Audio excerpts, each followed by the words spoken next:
یہاں مجھے یہ شک محسوس ہونے لگا کہ مقتولہ کے پہلے دوست نے رقابت کے جوش میں مقتولہ کو مروا دیا، لیکن غور کیا تو میں اس شک سے آزاد ہو گیا۔ پہلی بات تو یہ تھی کہ رقابت کا جوش فوری اشتعال کی طرح ہوتا ہے۔ 2 ڈھائی سال گزر جانے کے بعد رقابت کا جوش دل سے نکل چکا ہوتا ہے۔ یہاں سچی محبت کا تو معاملہ تھا ہی نہیں، یہ ناجائز تعلقات کا معاملہ تھا۔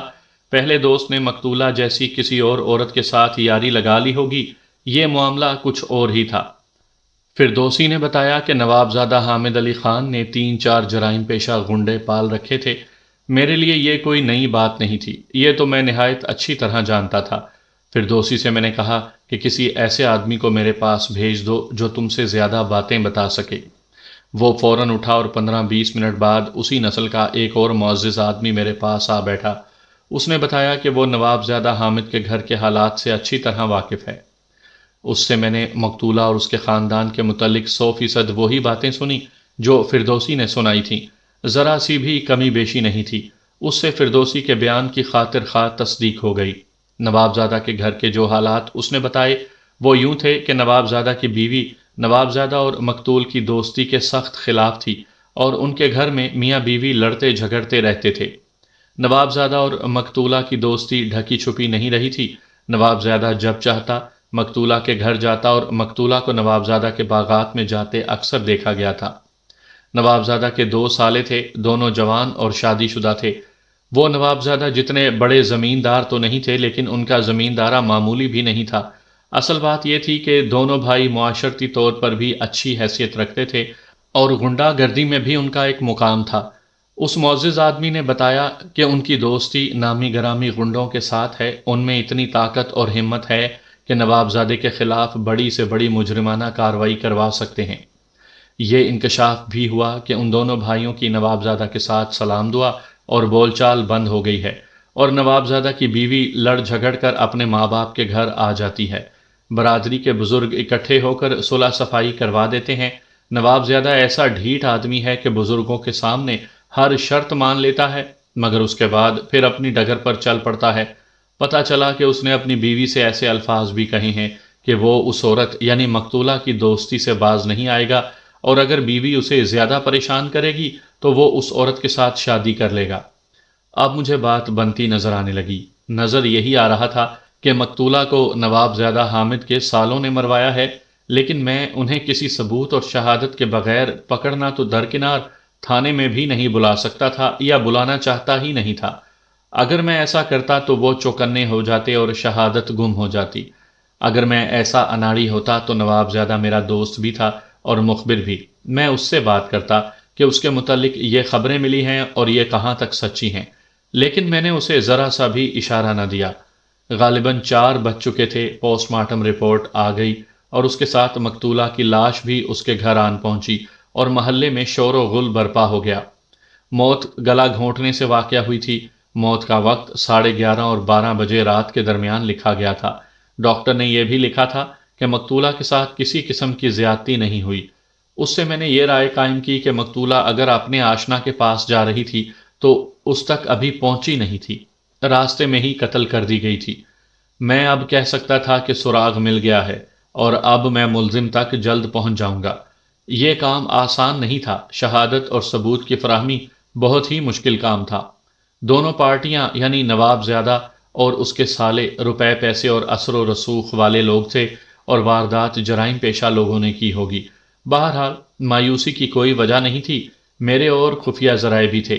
اب میرا وہاں بیٹھے رہنا کوئی ضروری نہیں تھا۔ میں تھانے چلا گیا اور اپنے خاص مخبروں کو بلایا۔ ایسی تشریح ضروری نہیں کہ یہ خاص مخبر کیسے ہوتے ہیں۔ ان میں ایک مخبر اس معاملے میں بہت تیز نکلا۔ وہ نوابزادہ کے ذاتی اور گھریلو حالات سے کچھ زیادہ ہی واقف تھا۔ اس نے تقریباً وہی باتیں بتائیں جو مجھے پہلے ہی معلوم ہو چکی تھیں۔ اس شخص نے ایک کمال یہ دکھایا کہ نوابزادہ حامد کے گھر کی نوکرانی کو اگلے روز ایسے وقت میرے پاس لے آیا جب گھر میں اس نوکرانی کا کوئی کام نہیں تھا۔ نوکرانی گھر سے اس طرح نکلی کہ گھر میں کسی کو پتہ نہ چل سکا کہ وہ تھانے جا رہی ہے۔ میرا مخبر اسے تیار کر کے لایا تھا۔ یہ نوکرانی بڑی صاف ستھری عورت لگتی تھی، اور اس کے بولنے کے انداز میں خود اعتمادی اور جرات مندی تھی۔ اس کے ساتھ بہت سی باتیں ہوئیں۔ ان میں آپ کے کام کی بات یہ ہے کہ یہ نوکرانی نوابزادہ حامد کی بیوی کی ہم راز تھی۔ اس نے بتایا کہ نوابزادہ کی بیوی اچھے کردار اور وقار والی عورت ہے اور اس میں اتنی زیادہ جرت ہے کہ لوگ اسے دھڑلے والی عورت کہتے ہیں۔ اس نے کہا کہ مقتولہ نوابزادہ کے باغات میں کبھی دن کو اور کبھی رات کو بھی جایا کرتی تھی۔ نوابزادہ مقتولہ کو نوکر کی زبانی پیغام بھیجا کرتا تھا کہ فلاں وقت آنا۔ نوابزادہ نے باغات میں 2 کمروں کا چھوٹا سا ایک خوبصورت مکان بنوا رکھا تھا۔ یہ مکان ایسی ہی بدماشیوں اور عیاشیوں کے لیے استعمال ہوتا تھا۔ 3 مرتبہ ایسے ہوا کہ ادھر مقتولہ کو پیغام پہنچا کہ نوابزادہ نے فلاں وقت بلایا ہے، اور ادھر نوابزادہ کی بیوی کو اطلاع مل گئی کہ مقتولہ اس وقت نوابزادہ کے پاس ہے۔ ان لوگوں کا گھر شہر میں ہے۔ تینوں بار ایسے ہی ہوا کہ بیوی نے تانگا منگوایا اور باغات والے مکان میں پہنچی، لیکن تینوں بار مقتولہ جا چکی تھی۔ نوابزادہ نے ٹو لگائی کہ اس کی بیوی کو کون بتا دیتا ہے کہ مقتولہ آئی ہوئی ہے۔ نوکر چاکر روپے پیسے اور نوابزادہ کی خوشنودی کے لالچ میں کسی کا پردہ نہیں رہنے دیتے۔ نوابزادہ کو آخر پتہ چل گیا کہ جو نوکر مقتولہ کے پاس پیغام لے کر جاتا ہے وہی نوابزادہ کی بیوی کو بھی بتا دیتا ہے۔ نوابزادہ نے اس نوکر کی بہت پٹائی کروائی اور اسے اپنی نوکری سے نکال دیا۔ نوکرانی نے بھی بتایا کہ نوابزادہ اپنی بیوی کو دھمکیاں دیتا تھا کہ وہ مقتولہ کے ساتھ شادی کر لے گا۔ نوکرانی نے اس کی بیوی سے 2-3 بار کہا کہ یہ عورت یعنی مقتولہ ہے ہی کیا، بدکار عورت ہے، اس کا ہی کچھ بندوبست کیوں نہ کروا دیا جاتا۔ نوابزادہ کی بیوی نے کہا تھا کہ نوابزادہ باز نہ آیا تو اس عورت کو بیوی کے بھائی ہی راستے سے اٹھا کر ایسی جگہ پھینک دیں گے کہ وہ پھر راستے پر نہیں آئے گی۔ نوکرانی نے یہ بھی کہا کہ نوابزادہ کے یہ دونوں سالے کہتے تھے کہ یہ عورت اپنی موت کو آوازیں دے رہی ہے، آخر اسے ہی غائب کرنا پڑے گا۔ اس نوکرانی نے میرا دماغ روشن کر دیا۔ اس نے منت سماجت کی کہ میں پتہ نہ چلنے دوں کہ وہ یہاں آئی تھی۔ میں نے اسے یقین دلایا کہ اسے پردے میں رکھا جائے گا اور پھر اسے تھوڑا سا نقد انعام بھی دیا۔ اس نوکرانی نے بڑے ہی کام کی یہ بات بتائی کہ جس رات مقتولہ قتل ہوئی تھی اس دن نوابزادہ اور اس کی بیوی کا بڑا ہی زبردست جھگڑا ہوا تھا۔ نوابزادہ بیوی کو یہ کہہ کر کہ وہ اس گھر میں رہے گا ہی نہیں، باغات والے مکان میں چلا گیا تھا۔ اس نے رات بھی وہیں گزاری تھی۔ صبح پتہ چلا مقتولہ کی لاش ایک کوڑے کے ڈھیر پر پڑی ملی ہے۔ کیا اس رات مقتولہ باغات میں گئی تھی؟ میں نے پوچھا۔ مجھے کچھ پتہ نہیں، نوکرانی نے جواب دیا۔ کیا تمہیں معلوم ہے کہ اس نوکر کے بعد مقتولہ تک نوابزادہ کے پیغام کون پہنچاتا تھا؟ نہیں، اس نے جواب دیا۔ اس نوکرانی سے میں نے یہ بھی معلوم کر لیا کہ جس نوکر کو مار پیٹ کر نکالا گیا تھا وہ اب کہاں ہوگا۔ وہ 3.5-4 میل دور ایک گاؤں کا رہنے والا تھا۔ میں نے نوکرانی کو فارغ کر کے اسی وقت اس نوکر کو اپنے ساتھ لانے کے لیے ایک کانسٹیبل کو بھیج دیا۔ یہ بھی ذہن میں رکھیں کہ میں نے بھولے اور اس کی بہن شکیلہ کو ذہن سے نکال نہیں دیا تھا۔ ان سے ابھی بہت کچھ پوچھنا تھا اور کچھ شکوک میرے ذہن میں موجود تھے۔ نوابزادہ کے نکالے ہوئے جس نوکر کو میں نے بلوایا تھا وہ سورج غروب ہونے سے کچھ دیر پہلے میرے کانسٹیبل کے ساتھ آ گیا۔ بہت ہی ڈرا ہوا تھا کہ نہ جانے اب کیا مصیبت آن پڑے۔ جاگیرداروں کے نوکروں چاکروں کی زندگی بڑی ہی قابل رحم ہوتی ہے۔ یہ لوگ دولت اور دھونس کے نشے میں ان غریب نوکروں چاکروں سے مجرمانہ حرکتیں کرواتے ہیں، اور پکڑ دھکڑ تک نوبت آ پہنچے تو انہی کو بے یار و مددگار آگے کر دیتے ہیں۔ میں نے اس نوکر کو تسلی دلاسا دیا، چائے پانی سے تواضع کی اور اس سے مقتولہ اور نوابزادہ کے تعلقات کے متعلق تفصیلات پوچھیں۔ اس نے ان باتوں کی تصدیق میں بیان دیا جو نوکرانی دے گئی تھی۔ اسے نوابزادہ کی بیوی پیسے دیتی تھی، اس لیے وہ اس عورت کو بتا دیا کرتا تھا کہ اس وقت مقتولہ نوابزادہ کے پاس ہے۔ میرے پوچھنے پر اس نے یہ بھی بتا دیا کہ اسے معلوم ہے کہ اس کے بعد مقتولہ تک کون پیغام لے جاتا تھا۔ وہ ایک مزارے کی بیوی تھی، پیغام رسانی کا کام اس کے سپرد کر دیا گیا تھا۔ یہ میاں بیوی اس نکالے ہوئے نوکر کے رشتہ دار تھے۔ اس سابق نوکر سے بھی میں نے بہت سی باتیں پوچھی تھیں۔ اس نے میرے کام کی یہ بات بتائی کہ نوابزادہ کے دونوں سالوں کو آپس میں باتیں کرتے سنا تھا۔ انہوں نے کہا تھا کہ وہ اس طوائف کو مار دیں گے۔ مجھے اب اس عورت کی ضرورت تھی جو اس کے بعد پیغام رسانی کا کام کرتی تھی، لیکن اسے میں اس طرح بلانا چاہتا تھا کہ نوابزادہ کو اور اس کے کسی بھی نوکر چاکر کو پتہ نہ چلے۔ میں نے یہ مسئلہ اس سابق نوکر کے آگے رکھا۔ اس نے کہا کہ وہ گاؤں جا کر اس عورت کو کسی بہانے بلوا لے گا اور تھانے بھیج دے گا۔ میں نے اس نوکر کے ساتھ ایک خاص آدمی کر دیا جو پولیس کا ملازم نہیں تھا، خفیہ طور پر پولیس کے لیے ہی کام کیا کرتا تھا۔ یہ عورت اگلے روز پچھلے پہر میرے آدمی کے ساتھ آ گئی۔ اس کے ساتھ بھی میں نے بڑا اچھا سلوک برتاؤ کیا اور اسے یہ تاثر دیا کہ وہ ملزم نہیں بلکہ مجھے اس کی مدد درکار ہے۔ اس طرح اسے اہمیت دی تو وہ بے فکر ہو کر میرے ساتھ باتیں کرنے لگی۔ اس نے تسلیم کر لیا کہ وہ پیغام رسانی کرتی رہی ہے۔ میں نے اس سے قتل کی رات سے پہلے دن کے بارے میں پوچھا کہ اس روز نواب زیادہ نے مقتولہ کو باغ میں بلوایا ہوگا۔ یہ خیال مجھے اس لیے آیا تھا کہ نوکرانی نے بتایا تھا کہ اس روز نواب زیادہ کی اپنی بیوی کے ساتھ لڑائی ہو گئی تھی اور نواب زیادہ یہ کہہ کر چلا گیا تھا کہ وہ اب اس گھر میں نہیں رہے گا۔ میں نے سوچا کہ اس رات نواب زیادہ نے مقتولہ کو اپنی جذباتی تسکین کے لیے ضرور بلایا ہوگا۔ اس عورت نے ذرا پس و پیش کے ساتھ بتایا کہ یہ ٹھیک ہے، نواب زادہ نے اسے کہا تھا کہ وہ مقتولہ کے ہاں جائے اور اسے کہے کہ رات یہاں ضرور آئے۔ وہ پیغام لے گئی تھی اور مقتولہ نے کہا تھا کہ وہ رات 11 بجے کے ذرا بعد نواب زادہ کے پاس پہنچ جائے گی۔ مجھے ایک اور خیال آ گیا، جو یہ تھا کہ نواب زیادہ کی بیوی کو پتہ چل گیا تھا یا نہیں کہ آج رات مقتولہ اس کے خاوند کے پاس جا رہی ہے۔ مجھے ایسے محسوس ہونے لگا جیسے یہ عورت مجھے اس سوال کا صحیح جواب نہیں دے گی۔ میں نے پولیس والوں کی طرح پوچھا، بی بی کو کس نے بتایا تھا کہ یہ عورت آج رات 11 بجے نواب زیادہ کے پاس جا رہی ہے؟ میں نے پوچھا اور ساتھ ہی کہہ دیا، ہاں ہاں تم نے ہی بتایا تھا۔ میں نے دیکھا کہ اس عورت کے چہرے کا رنگ بدل گیا اور گھبراہٹ کا تاثر نظر آنے لگا۔ میں اپنی زبان کی استادی دکھا چکا تھا اور یہ عورت ڈرے ڈرے سے لہجے میں مان گئی کہ اسی نے نواب زیادہ کی بیوی کو بتایا تھا کہ آج یہ عورت وہاں جا رہی ہے۔ یہ بتا کر اس نے میرے آگے ہاتھ جوڑے، پھر اس کی آنکھوں میں آنسو آ گئے۔ وہ میری منتیں کر رہی تھی کہ میں کسی کو پتہ نہ چلنے دوں۔ وہ کہتی تھی کہ ایک نوکر کو نواب زیادہ نے مار پیٹ کر نکال دیا تھا اور مجھے تو وہ قتل ہی کروا دے گا۔ کیا بیوی اس وقت گھر سے کہیں چلی گئی تھی؟ میں نے پوچھا۔ میرا مطلب ہے کہ وہ اپنے بھائیوں سے ملی تھی یا نہیں؟ میں نے تو اسے کہیں جاتے نہیں دیکھا، اس نے جواب دیا۔ میں وہاں سے اس ڈر سے جلدی اٹھائی تھی کہ پکڑی نہ جاؤں۔ اس نے کچھ تو کہا ہوگا، میں نے کہا۔ بی بی نے اتنا ہی کہا تھا کہ میں آج رات اس چڑیل کا بندوبست کرتی ہوں۔ اپنی ضرورت کی کچھ اور باتیں پوچھ کر اس عورت کو میں نے تھوڑے سے پیسے دے کر فارغ کر دیا۔ بظاہر میرے ملزم نواب زادہ کے دونوں سالے تھے، لیکن پھر وہی بات سامنے آتی تھی کہ کچھ شہادت اور ثبوت بہت ضروری تھے۔ یہ بات تو اب صاف ہو گئی تھی کہ مقتولہ نواب زادہ کے باغات میں جا رہی تھی۔ پوسٹ مارٹم رپورٹ میں اس کی موت کا وقت 11:30 اور 12 کے درمیان لکھا گیا تھا۔ ضروری نہیں تھا کہ وہ پورے 11 بجے ہی گھر سے نکلی ہو۔ کچھ دیر ہو گئی، اس کی لاش جس جگہ سے ملی وہاں سے اس کے گھر کا فاصلہ 5-7 منٹ کا ہی تھا۔ قاتل نے اسے اس کے گھر سے کچھ زیادہ دور تک بھی نہ جانے دیا۔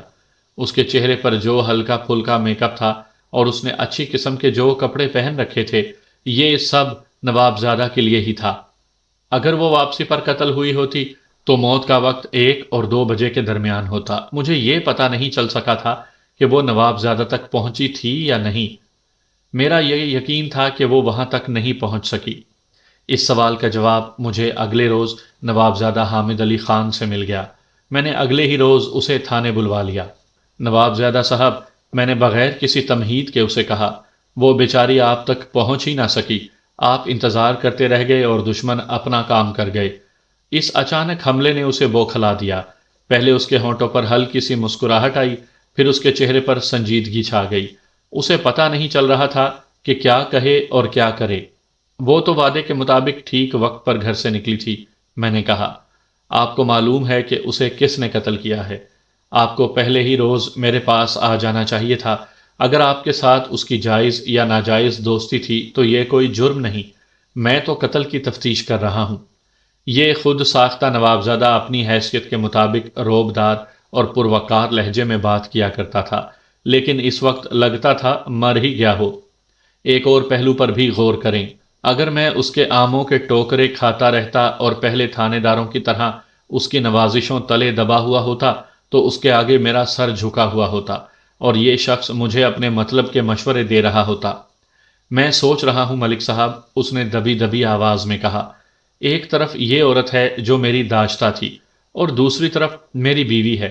بیوی کے بھائی ہیں، میں جانتا ہوں قتل انہوں نے ہی کروایا ہے۔ یہ آپ کیسے کہہ سکتے ہیں؟ میں نے پوچھا۔ کیا آپ کوئی ٹھوس اشارہ دے سکتے ہیں؟ ہمارے نوکر بڑے خبیث ہیں، اس نے کہا۔ میرا پیغام اس عورت یعنی مقتولہ کو دے آتے اور میری بیوی کو بھی بتا دیتے تھے۔ بیوی نوکروں مزاروں کے ساتھ اپنے بچوں جیسا پیار کرتی ہے، اس لیے ان کی دلی وفاداری اسی کے ساتھ ہے۔ اس نے اپنے نوکروں اور نوکرانیوں کی غداری کی وہی باتیں سنائیں جو مجھے پہلے ہی معلوم ہو چکی تھیں۔ میں انجان بن کر سنتا رہا۔ اس نے آخر میں کہا کہ اسے اپنے دونوں سالوں پر شک ہے۔ وہ ہر جگہ کہتے پھرتے تھے کہ نواب زیادہ باز نہ آیا تو وہ خود باز کروا لیں گے۔ کیا انہوں نے بتایا نہیں کہ وہ باز کرانے کے لیے کیا کارروائی کریں گے؟ میں نے پوچھا۔ نہیں، نواب زیادہ نے جواب دیا۔ مجھ تک ان کی جو دھمکیاں پہنچی وہ یہی تھیں۔ اپنے نوکروں سے پتہ چلا تھا کہ میری بیوی اور وہ کہتے ہیں کہ اس عورت کو غائب کر دیں گے۔ میرے پاس نوابزادہ کے سالوں کے خلاف سوائے شک کے اور دوسروں سے سنی ہوئی باتوں کے سوا کوئی شہادت نہیں تھی، لیکن میں اور زیادہ انتظار کر بھی نہیں سکتا تھا۔ نوابزادہ سے میں نے ایک آخری سوال کیا۔ ذرا یاد کر کے بتائیں، میں نے پوچھا۔ مقتولہ نے کبھی آپ کو بتایا تھا کہ آپ کی بیوی یا اس کے بھائیوں کی طرف سے اسے کوئی دھمکی ملی تھی؟ نہیں، اس نے کہا اور چونک کر چپ ہو گیا، جیسے اسے کچھ یاد آ گیا ہو۔ ذرا سوچ کر بولا، یاد آیا۔ 2 بار مقتولہ نے مجھے بتایا تھا کہ اس کے بیٹے بھولے نے اسے کہا ہے کہ نواب زیادہ کے ہاں جانا چھوڑ دو۔ پہلی بار ماں نے کچھ باتیں کہہ کر ٹال دیا، لیکن دوسری بار بھولے نے ماں کو دھمکی دی کہ اس نے نواب زیادہ سے ملنا نہ چھوڑا تو وہ اس کا گلا گھونٹ دے گا۔ ماں اپنے بیٹے کی اس دھمکی پر پریشان ہوگی، میں نے کہا۔ اس نے کچھ تو کہا ہوگا۔ کچھ بھی نہیں، نواب زیادہ نے کہا۔ اتنا ضرور کہا تھا کہ چرس کے نشے میں ایسی ہی باتیں کیا کرتا ہے۔ نواب زادہ نے مجھ پر یہ ظاہر کیا تھا کہ مقتولہ نے اپنے بیٹے کی دھمکی کو ذرا سی بھی اہمیت نہیں دی تھی، لیکن میری سراغ رسانی کی حس بیدار ہو گئی۔ میں بھولے کی ہسٹری جانتا تھا۔ کوئی یہ کہتا کہ اپنی ماں کا قاتل اس کا بیٹا بھولا ہی ہے تو میں ذرا سا بھی حیران نہ ہوتا۔ عام لوگوں کا خیال یہ ہوتا کہ جرائم پیشہ لوگوں میں غیرت ہوتی ہی نہیں۔ آج کل کا معاملہ کچھ اور ہے۔ میں جس وقت کی بات کر رہا ہوں اس وقت جرائم پیشہ لوگ اپنے آپ کو اسی طرح باعزت اور باغیرت سمجھا کرتے تھے جس طرح شریفانہ پیشوں کے لوگ اپنے آپ کو سمجھتے تھے۔ شریف آدمی کی غیرت پر زور پڑتی تو وہ شریفانہ طرز عمل اختیار کرتے تھے، لیکن جرائم پیشہ لوگ فوری اور انتہائی برا انتقام لیتے تھے۔ میں نے بھولے کو اپنے ذہن میں ایک اہم مشتبہ قرار دے لیا اور یہ سوچ لیا کہ تھوڑی سی شہادت مل جائے تو اسے شامل تفتیش کر لوں گا۔ نواب زادہ کو میں نے چلتا کیا اور اس کے دونوں سالوں کو تھانے بلوا لیا۔ نواب زادہ کی بیوی کو بھی تھانے طلب کرنا تھا، لیکن میری کوشش یہ تھی کہ وہاں تک نوبت نہ آئے۔ گھنٹے سوا گھنٹے تک دونوں بھائی آ گئے۔ نواب زادہ کے ساتھ میری اتنی زیادہ باتیں ہوئی تھیں کہ کچھ باتیں ذہن سے نکل ہی گئیں۔ اس کے دونوں سالوں کو اپنے سامنے بیٹھے دیکھا تو مجھے یاد آیا کہ میں نے نواب زادہ کو اس کے ان سالوں کی دھمکیاں یاد دلائی تھیں اور پوچھا تھا کہ ان میں اتنی جرت اور ہمت ہے کہ قتل کی واردات کر سکیں۔ ہاں صاحب، نواب زیادہ نے کہا تھا، ہیں تو ہمت والے لوگ، لیکن اتنی ہمت اور جرت نہیں رکھتے کہ میری دوست کو قتل کر دیں۔ وہ جانتے ہیں کہ میرے پاس روپیہ پیسہ بھی ہے، پولیس کے ساتھ بھی میری دوستی ہے اور ضلع کا ڈپٹی کمشنر بھی میرے ہاتھ میں ہے، اور پھر گنڈوں اور بدماشوں کی جو طاقت میرے ہاتھ میں ہے اس کا وہ مقابلہ نہیں کر سکتے۔ یہ نواب زادہ کی بات تھی، لیکن ستایا ہوا اور زخم خوردہ آدمی وقتی طور پر عقل کا اندھا اور دلیر ہو جایا کرتا ہے۔ میں نے دونوں بھائیوں کے چہروں کا جائزہ لیا۔ وہ امیر زمیندار تھے، اس لیے چہروں پر رونق تھی اور گھبراہٹ یا تذبذب کا ہلکا سا تاثر بھی نہیں تھا۔ میں نے دونوں بھائیوں سے دوستانہ انداز میں بات کی۔ ایک بات غور سے سن لیں، میں نے کہا، اگر تم دونوں کو یہ خیال ہے کہ نواب زیادہ حامد علی خان میرا دوست ہے اور بڑا جاگیردار ہے اور میں اس کا اثر قبول کروں گا تو یہ خیال ذہن سے نکال دیں۔ میں تو انگریزوں کا بھی لحاظ نہیں کیا کرتا جن کا میں نوکر ہوں۔ اگر تم دونوں سچ بولو گے تو مجھ سے فائدہ اٹھاؤ گے، اور اگر میرے ساتھ ہیرا پھیری کرو گے تو پھر معاملہ کچھ اور ہو جائے گا۔ ذرا اس پر بھی غور کرو کہ میری نگاہ میں نواب زیادہ کی بیوی بھی مشتبہ ہے۔ یہ خاتون تمہاری بہن ہے۔ اس وقت ضرورت یہ ہے کہ میں اسے بھی تھانے بلواؤں، لیکن میں خود عزت اور غیرت والا مسلمان ہوں۔ پوری کوشش کروں گا کہ ایک معزز خاتون تھانے نہ چڑھے۔ تمہاری تو وہ سگی اور بڑی بہن ہے، اس کی عزت کا خیال رکھنا۔ ہم جانتے ہیں صاحب آپ کیا کہنا چاہتے ہیں، بڑے بھائی نے کہا۔ ہم دونوں آپ کے مشتبہ ہیں۔ آپ نے ہمیں سچ بولنے کو کہا ہے، لیکن ہمارے پاس کوئی ایسا ذریعہ نہیں کہ آپ کو یقین دلا سکیں کہ ہم جو بیان دے رہے ہیں یہ سچ ہے۔ میں نے بڑے بھائی کو اپنے پاس بیٹھا رہنے دیا اور چھوٹے کو باہر بھیج دیا۔